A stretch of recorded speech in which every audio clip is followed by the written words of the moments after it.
Bonjour à toutes et à tous, j'espère que vous allez bien. Aujourd'hui, nous terminons le chapitre 9 d'Histoire qui s'intitule Refonder la République et la démocratie 1944-1947. Dans un premier temps, nous avions vu finalement dans quel contexte la France avait été libérée et l'état de dévastation économique et politique du pays. Ensuite, dans une deuxième vidéo, nous avions vu en quoi il s'agissait d'une république démocratique, ce régime parlementaire de la 4e République, au sens qu'il donne beaucoup de pouvoir au Parlement, et notamment à l'Assemblée nationale.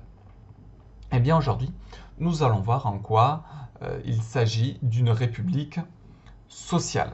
Sociale, on parle normalement d'un État social pour qualifier un État qui va essayer de redistribuer la richesse, de réduire les inégalités et de subvenir aux besoins fondamentaux de l'ensemble de sa population, de façon soit gratuite, soit de façon plus accessible. Je pense par exemple à l'éducation, à la santé, etc.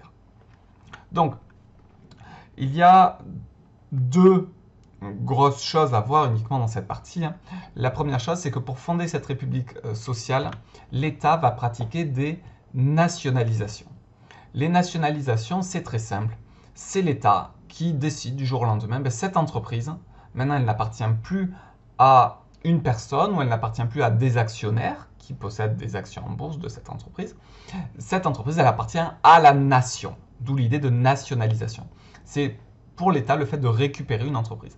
Alors, l'État peut nationaliser de deux façons. Soit il rachète l'entreprise. Voilà. Là, par exemple, du fait du coronavirus, Air France, la compagnie aérienne, a des pertes faramineuses. Et déjà, l'entreprise n'allait pas très bien avant. Et donc, s'était posé la question, est-ce que l'État doit nationaliser Air France? Ce serait dire racheter l'entreprise. Éviter la faillite, éviter des fermetures d'emplois. Alors ça, c'est la première solution. Mais il peut aussi nationaliser de force. C'est par exemple ce qui avait été fait pour Renault. Renault a été nationalisé sans payer la moindre indemnité parce que finalement, Louis Renault, le patron de cette entreprise qui l'a possédée, a été accusé de collaboration et donc du coup l'État, sous prétexte que le patron avait collaboré activement avec l'Allemagne nazie, eh bien avait récupéré son entreprise. Alors, comme je vous dis, Renault c'est vraiment le cas emblématique, on le voit sur cette affiche qu'on associe Renault à la France, en montrant le drapeau et derrière une ombre qui rappelle un petit peu l'hexagone, l'automobile de France. Bon voilà, on est très fiers, très fiers finalement du pouvoir industriel de Renault et de se dire que ce pouvoir industriel, il profite à la nation en mettant en dessous là toutes ces cheminées, ces entreprises. Aujourd'hui, voir ces cheminées, ces entreprises, on l'associerait plutôt à la pollution et à quelque chose de négatif. Ce qui montre bien le changement de paradigme. C'est-à-dire qu'aujourd'hui, on est dans une société qui est essentiellement une société où 80% de l'emploi, il est dans les services. Ce n'est pas le cas en 1945. En 1945, l'emploi industriel en France est encore très fort. La France n'a pas été désindustrialisée, donc du coup, on est fier de montrer la puissance industrielle. Alors, il n'y a pas que Renault. Regardez, il y a aussi une entreprise spécialisée dans les moteurs d'avion, dans les transports, et aussi au niveau des banques, des assurances et de l'énergie.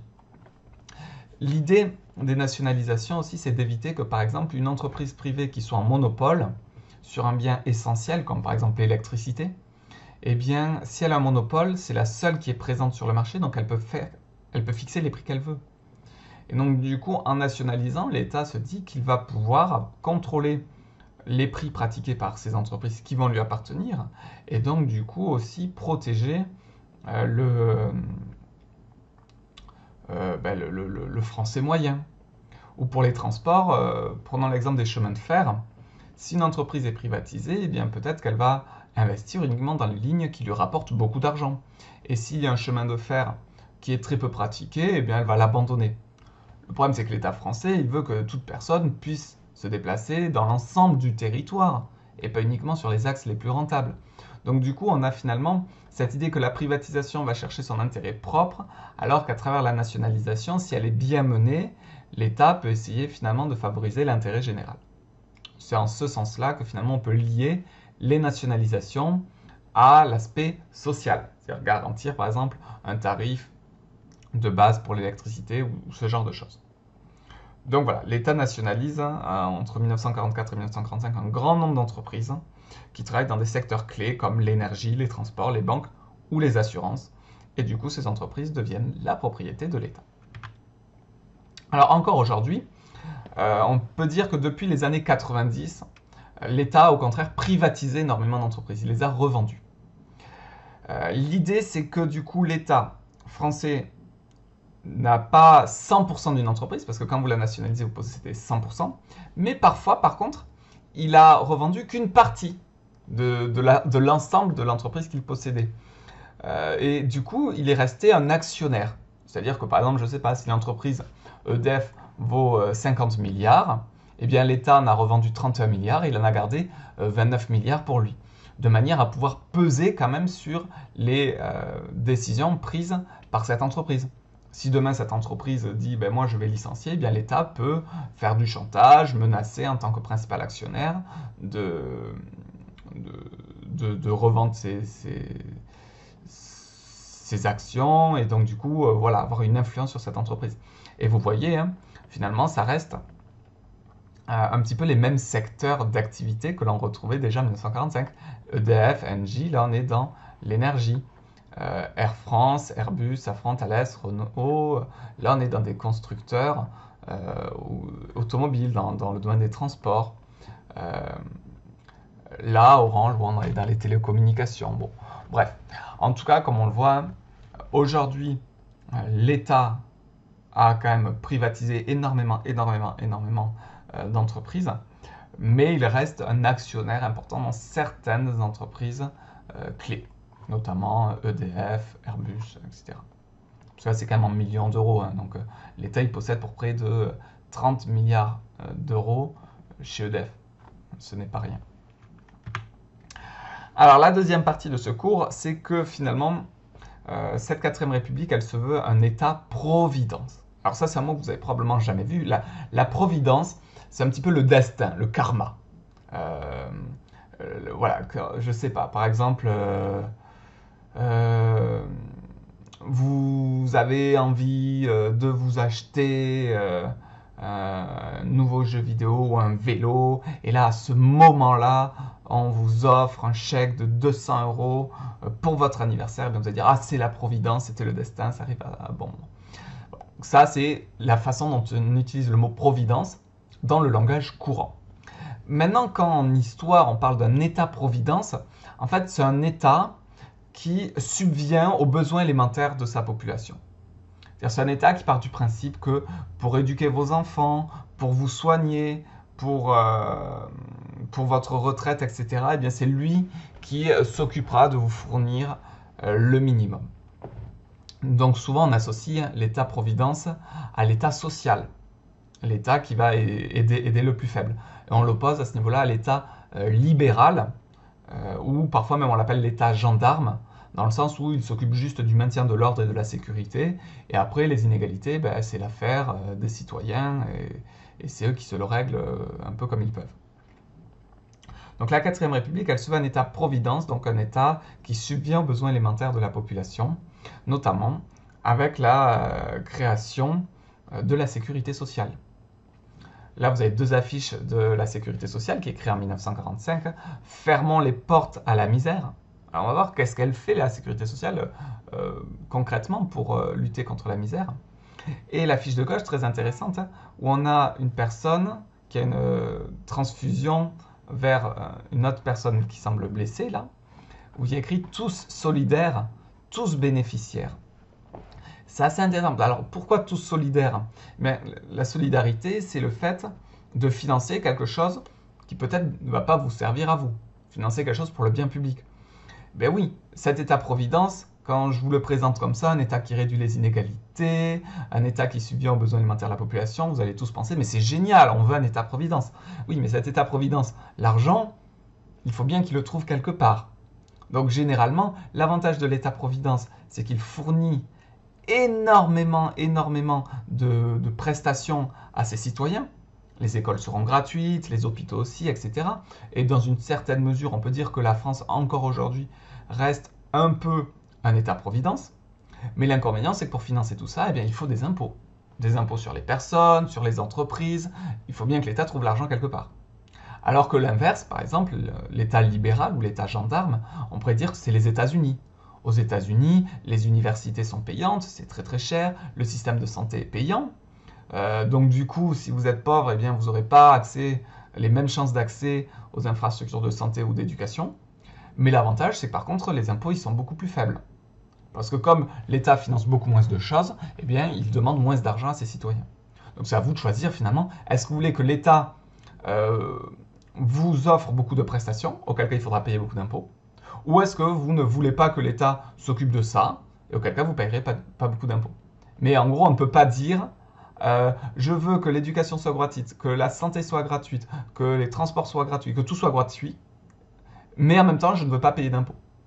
Parce que l'État voilà, a besoin quand même de chercher l'argent quelque part. Donc du coup, là, on est dans un État qui, par l'impôt, hein, par les taxes, par la dette aussi, va prendre de l'argent pour financer cet État-providence et notamment la sécurité sociale. Alors la sécurité sociale, c'est très large. On va le voir dans ce texte, finalement, qui est une ordonnance du 4 octobre 1945. Donc vous voyez, c'est tout juste au lendemain de la Seconde Guerre mondiale.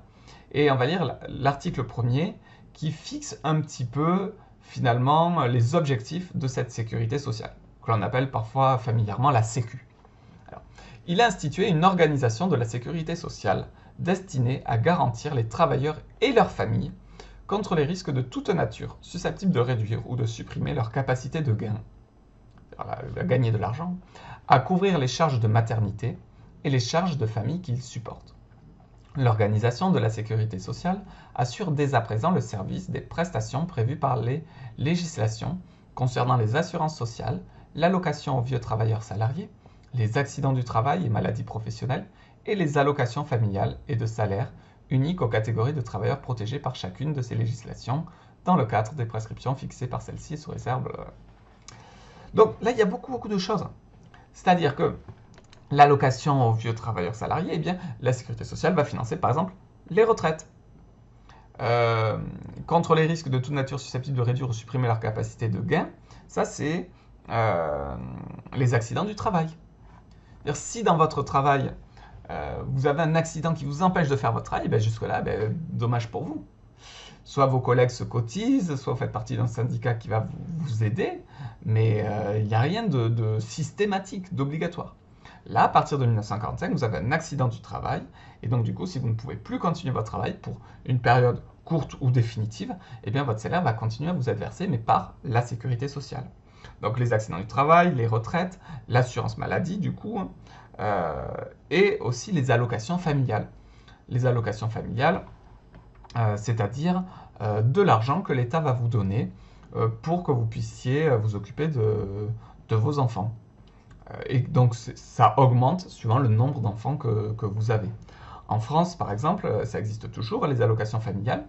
Alors, elles sont indexées sur votre revenu, donc si vous avez un très gros revenu, vous en touchez peu des allocations familiales.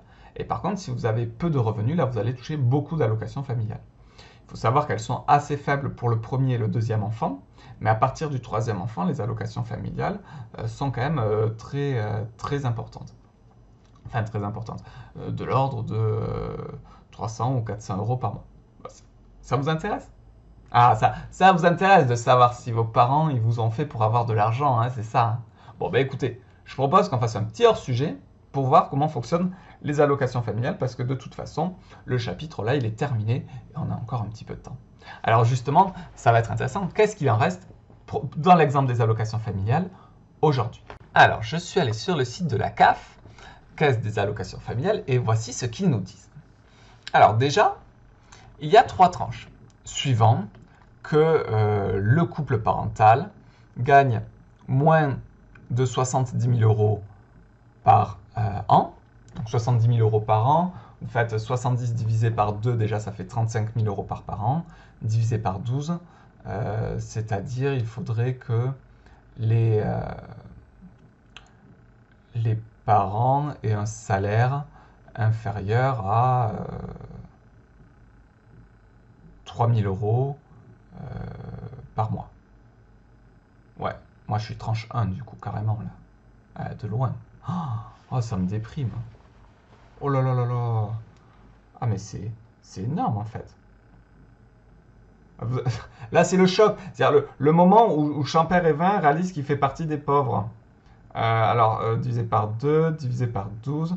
Ah oui, c'est si vous avez le père et la mère moins de 2 800 € par mois. Eh ben, je suis largement tranche 1 du coup. Hein. Pop, pop, pop. Oh là là là là là là. Ah ouais, bon, coup dur. D'accord. Bon, ben, donc les tranches 1, comme moi, eux, pour 2 enfants, ils vont toucher 130 € par mois. Voilà, comme ça, c'est pour avoir fait des enfants et voilà, comme l'État part du principe que quand même ça va vous coûter un petit peu d'argent, il vous donne de l'argent. Si j'en fais un troisième, j'aurai 300 €. Donc là, je vais vous donner une petite astuce en famille. Hein. Si vos parents, donc comme moi, font partie de la tranche 1 et n'ont pas beaucoup de revenus, euh, et que vous êtes le troisième de la fratrie, vous pouvez dire, écoute, papa ou maman, sois sympa avec moi, parce que grand frère et grande sœur, ils te rapportent 130 €. Moi, tout seul, je te fais rapporter 170 € par mois. Donc voilà, s'ils ne veulent pas vous donner d'argent de poche, quand même, vous pouvez leur dire que voilà, le troisième enfant, c'est 170 € de plus. Et après, par enfant de plus, c'est 170, 170, 170. Voilà, ça ne s'arrête pas. Donc admettons, si vous avez 10 enfants, ça va vous faire 170 fois 7 plus 300. Ah, si vous avez 10 enfants, la CAF vous donne quand même 1500 € par mois. Après, faut les gérer quand même, 1000 enfants. Hein. Et en plus, si les enfants ont 14 ans et plus, là on vous donne 65 € de plus. Oh, énorme. Énorme. En plus, les grands rapportent plus. Ça, c'est parce que vous voulez toujours sortir, aller en ville et du coup, ça coûte plus cher. Bon, trêve de plaisanterie. Ce que je vais vous dire, c'est que quand même, voilà, c'est quelque chose de concret.